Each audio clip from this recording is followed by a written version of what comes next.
नमस्कार, स्वागत है आप सभी का एनएफ न्यूज पर। मैं हूं आपके साथ रोहित।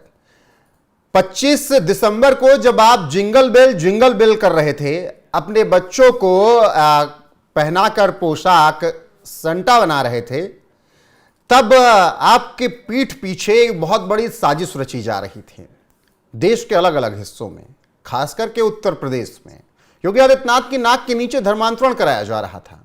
हालांकि उत्तर प्रदेश है, योगी का प्रशासन है, तो धर्मांतरण कराने वालों का इलाज भी कर दिया गया है।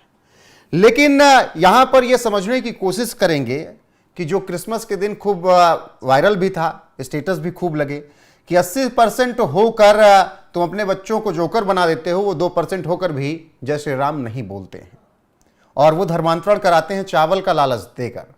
योगेश जी, सबसे पहले समझाइए, धर्मांतरण पर क्या और सख्त होने की जरूरत है? इतना काफी नहीं है? जी देखिए, बिल्कुल धर्मांतरण पे तो बहुत ज्यादा सख्त होना पड़ेगा, क्योंकि ये जिस तरीके से हमारे देश के अंदर चारों तरफ से ये अटैक हो रहा है हिंदुओं के ऊपर, खास करके हिंदुओं के ऊपर, क्योंकि ये धर्मांतरण करने वाले ये कमजोरी पकड़ लेते हैं आदमी की। ये चावल के नाम पे, अनाज के नाम पे, थोड़े से पैसों के नाम पे धर्मांतरण करा देते हैं। आदमी को ये विश्वास दिला देते हैं, देखिए आप इस धर्म को मानना शुरू करो, आपकी सारी प्रॉब्लम्स खत्म हो जाएंगी। और कहीं ना कहीं बहुत सारे ऐसे लोग हैं जो, क्योंकि जो जिसको अरेस्ट करा है, मैं उसका नाम भी सुन रहा था, उसके आगे भी सिंह लगा हुआ है। अब जो इनका पादरी है वो खुद ही सिंह है, तो देखिए कहीं ना कहीं वो पहले खुद ही हिंदू था, वो हिंदू से कन्वर्ट हुआ है क्रिश्चियनिटी पे, और उसके बाद वो वहां से क्रिश्चियंस बनाना शुरू कर रहा है लोगों को। तो ये बहुत ही अहम विषय है और इसके ऊपर सरकार को स्टेप लेना पड़ेगा। यूपी सरकार ने इसके ऊपर धर्म परिवर्तन के ऊपर अपना पूरा एक्ट बनाया 2021 के अंदर, जहां पे सजा के प्रावधान भी रखे। अब उसके अंदर जो सजा के प्रावधान है वो डिफरेंट है। जैसे जो मामले पकड़ में आए हैं, यहाँ पर जो सजा का प्रावधान है वो 5 साल से लेकर के 10 साल तक का सजा का प्रावधान है। साथ ही फाइन है 10,000 से लेकर 15,000 तक का। और इसमें सजा के प्रावधान भी अलग अलग तरीके से दिए गए हैं इस एक्ट के अंदर। यहाँ पर इस एक्ट के अंदर यह भी बोला गया है कि अगर किसी बच्चे का, माइनर का, किसी फीमेल का आप धर्मांतरण कराते हैं तो वहां पर सजा ज्यादा बढ़ जाती है। वहां पर फाइन जो है वो 1 लाख से लेकर के 2 लाख तक हो जाता है। सजा का प्रावधान भी बढ़ जाता है। साथ ही अगर आप धर्मांतरण किसी थ्रेट में देकर के करा रहे हैं, क्योंकि जरूरी नहीं है कि धर्मांतरण पैसों का लालच देकर ही हो रहा है। धर्मांतरण ऐसे भी हो रहे हैं जहां पर लोगों को डराया धमकाया जाता है, उनको जान से मारने की धमकी भी देते हैं, फैमिली को नुकसान पहुंचाने की धमकी देते हैं, या कहीं ना कहीं उनके कोई कमजोर पॉइंट पकड़ते हैं और कहते हैं कि आपको इस तरीके से हम नुकसान पहुंचाएंगे, आप धर्म परिवर्तन कर लो। तो पर्सन घबरा करके धर्म परिवर्तन करता है। अगर ऐसा कोई मामला आता है तो वहां पर उसके अंदर ताउम्र भी उसको जेल के अंदर रहना पड़ सकता है, जो इस तरह का धर्मांतरण कराता है। आजीवन कारावास की सजा है। एक बार तो अब जो ये एक्ट जी योगेश जी पूरा कंप्लीट कीजिए। तो इसके एक्ट तो देखो, जो योगी सरकार ने जो ये 2021 के अंदर एक्ट बनाया है, ये अप्रोप्रिएट है। बात ये है कि इस एक्ट के अंतर्गत कितनी कार्रवाई की जा रही है। अब एक स्पेशल डे पे, क्योंकि क्रिसमस आया तो पुलिस एकदम से एक्टिव हो गई और उन्होंने जाकर के यहाँ पर 6-7 मामले पकड़ लिए अलग अलग जगह पर जाकर के।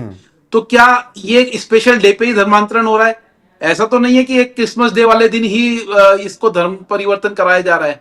ये पादरी तो पूरे साल लगे रहते हैं, पूरे साल ही धर्म परिवर्तन करा रहे हैं। बड़ा दिन था तो उस दिन की बातें निकलकर सामने आ गई, और आम दिनों में तो बहुत होता होगा। लेकिन योगेश जी, मेरा ये आपसे पूछना है कि जो मैं जिक्र कर रहा था जिस बात की कि 25 दिसंबर क्रिसमस के दिन देश में एक रील बहुत ट्रेंड पर थी कि तुम 80% होकर भी अपने बच्चों को जोकर बना देते हो। हालांकि हर धर्म का अपना अपना सम्मान है, अपनी अपनी जगह है, किसी की भावनाएं आहत नहीं करनी। लेकिन वो रील कह रही थी कि तुम हिंदू मतलब 80% होकर सनातनियों अपने बच्चों को जोकर बना देते हो, वो 2% होकर भी जय श्री राम नहीं बोलते हैं और धर्मांतरण ऊपर से करवाते हैं।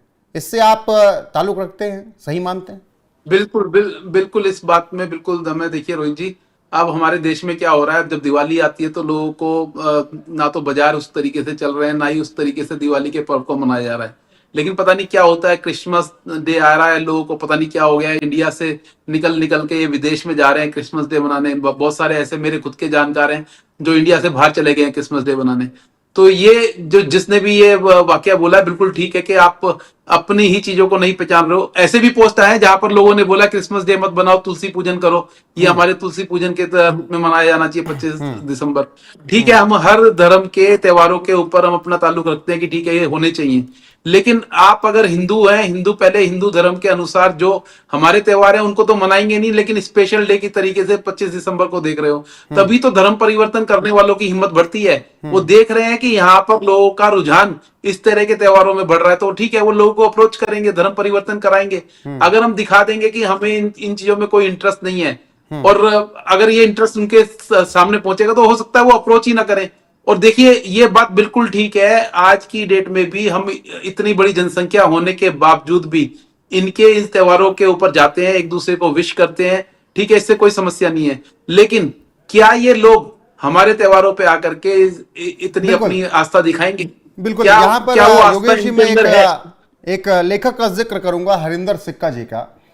उनसे एक पॉडकास्ट में हमारे यहाँ ही पूछा गया कि हिंदुओं के लिए सबसे बड़ा खतरा कौन है, तो उन्होंने दो टूक जवाब दिया कि हिंदू। फिर उन्होंने आगे जोड़ा सेकुलर हिंदू। हिंदुओं के लिए सबसे बड़ा खतरा सेकुलर हिंदू। जी देखिए, बिल्कुल, क्योंकि हिंदुस्तान के अंदर ये बिल्कुल ठीक कह रहे हैं, दो तरह के हिंदू रह रहे हैं। एक वो हिंदू हैं जो अपनी आस्था को फॉलो कर रहे हैं, और कुछ ऐसे हिंदू हैं जो सेकुलर, अपने आप को सेकुलर बोलते हैं।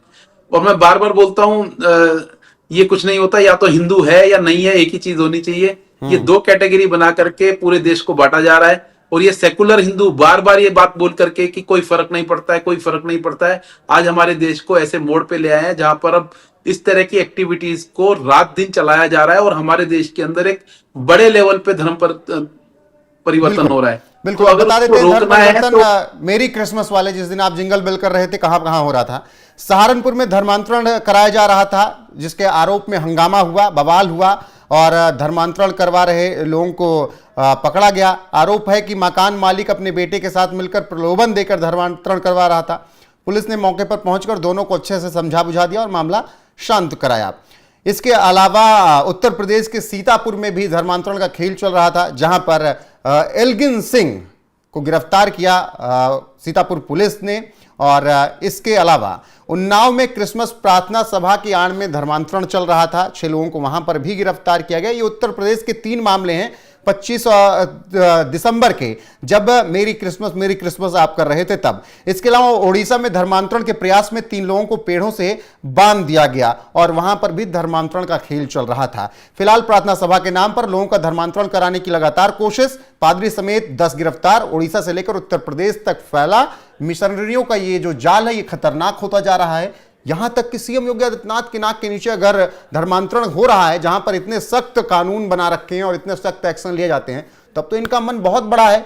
योगेश जी, ये जो जिंगल बेल गाते रहते हैं 25 तारीख को, इनको समझ में आएगा इन सब खबरों से जो हम चर्चा कर रहे हैं? देखिए, हमारी चर्चा का कुछ लोगों पे तो जरूर असर पड़ेगा, और हमें लगता है कि जब ये चर्चाएं बढ़ेंगी धीरे धीरे तो लोगों के पास आना शुरू होगा। और जो आप देखो, जो जितने भी लोग जो न्यूज में आ रहा है, जितने भी लोग अरेस्ट करें, आप अगर देखेंगे उनके अंदर जितने भी नाम है वो सारे हिंदू नाम है। आप देखेंगे जो धर्म परिवर्तन के अंदर लगे हुए हैं, वो कोई आपको ऐसा नहीं है कि कोई क्रिश्चियन नजर आएगा। वो नाम भी कोई राहुल है, कोई आप देखेंगे कोई अशोक है, इस तरह के लोग हैं, एंगिल सिंह है, ये सब हिंदू हैं। ये पहले सब हिंदू थे जो अभी ऑलरेडी धर्म परिवर्तन कर चुके हैं, और इनको कहीं ना कहीं प्रलोभन दिया जाता है। जो मिशनरी चल रही है वो इनको प्रलोभन देती है, इनको पैसा देती है कि आप इस चीज को आगे बढ़ाओ, और ये इसको आगे बढ़ा रहे हैं। तो कहीं ना कहीं जितने भी लोग इन्वॉल्व हैं, ये ऑलरेडी पहले ही खुद भी हिंदू थे। और अब जो ये पूरा खेल चल रहा है, अगर ये ऐसे ही चलता रहा तो देखिए आने वाला समय बहुत ही खराब है हिंदुओं के लिए। ऑलरेडी हम एक पर्टिकुलर समुदाय से तो समझना होगा, वरना कभी मेरी क्रिसमस के नाम पर, कभी किसी और त्योहार के नाम पर धर्म परिवर्तन इसी तरीके से चलता रहेगा। फिलहाल उत्तर प्रदेश में धर्म परिवर्तन कराने वालों की कमर योगी सरकार तोड़ रही है, योगी की पुलिस उन्हें सबक भी सिखा रही है, लेकिन हर जगह योगी आदित्यनाथ नहीं है, हर प्रदेश उत्तर प्रदेश नहीं है। तो ऐसे में लोगों को खुद समझना होगा कि उन्हें क्या कुछ कदम उठाना है, अपने धर्म के लिए क्या कुछ करना है। योगेश जी, जुड़ने के लिए बहुत बहुत शुक्रिया। दर्शकों की क्या राय है कमेंट में जरूर बताएं। बने रहे हमारे साथ। नमस्कार।